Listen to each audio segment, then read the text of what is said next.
Halo, selamat malam. Kembali lagi bersama saya. Hari ini saya mau share dari buku analogi, dari buku Tinggal di Dalam Relung Hatinya. Saya akan share tentang analogi kegigihan iman.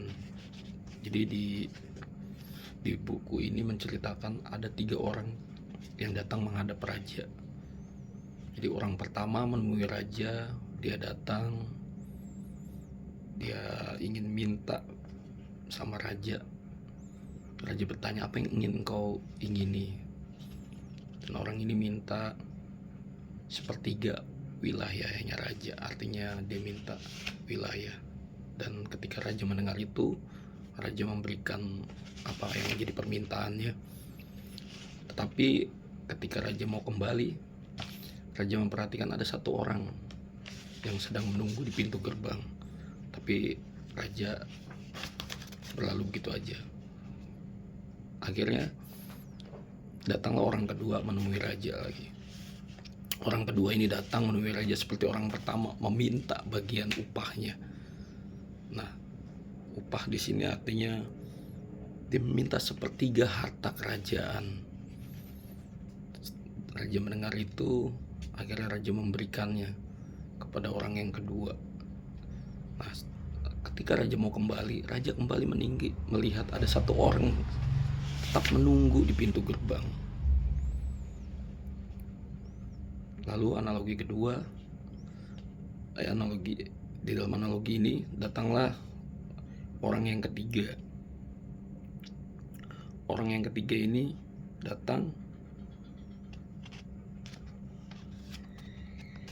meminta permintaan yang berbeda lagi dengan orang yang pertama dan yang kedua.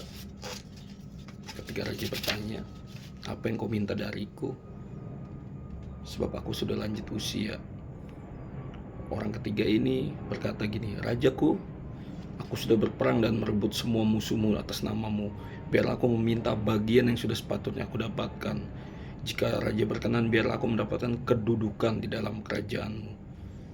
Mendengar itu, akhirnya raja berkata, terjadilah sesuai perkataanmu, inilah bagianmu. Dan orang yang ketiga itu akhirnya mendapatkan kedudukan. Nah, namun ketika raja mau masuk kembali, tapi dia tetap memperhatikan ada 1 orang yang tetap menunggu di depan pintu gerbang kerajaan.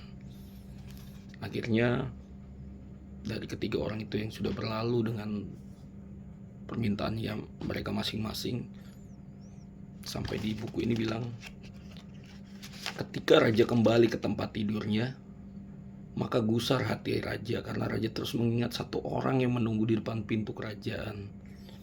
Bangkitlah raja itu untuk menemui orang tersebut.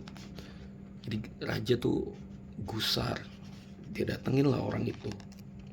Waktu di hadapan raja, ia berkata, apa yang sedang kau lakukan?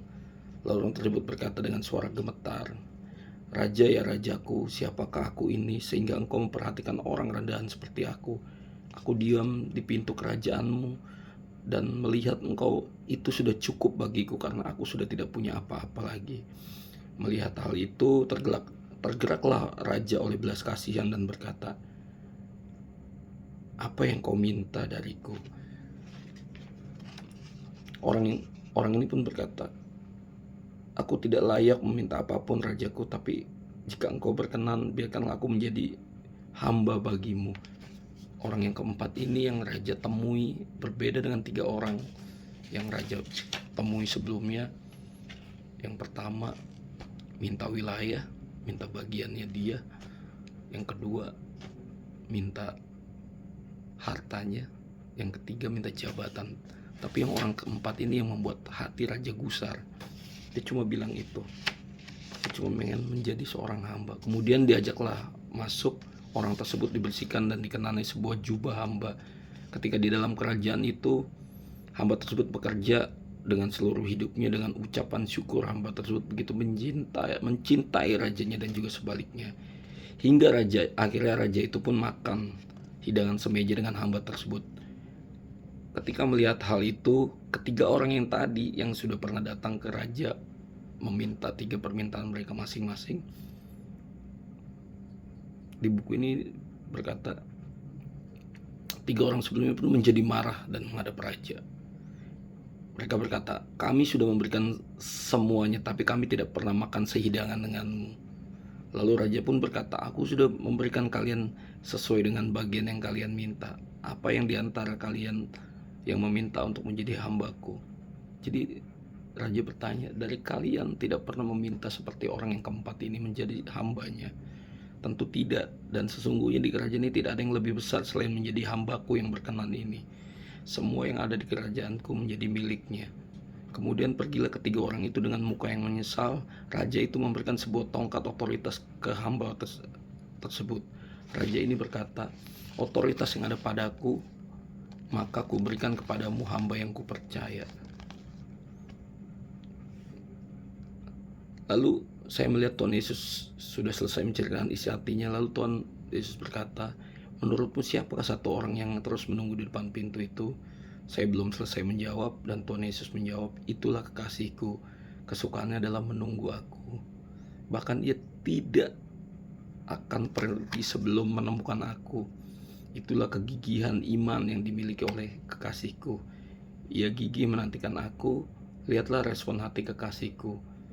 Kekasihku tidak tergerak saat melihat orang lain mendapatkan berkat, posisi, dan jabatan, karena kerinduan kekasihku adalah mendapatkan aku dan menjadi hambaku yang dapat dipercaya.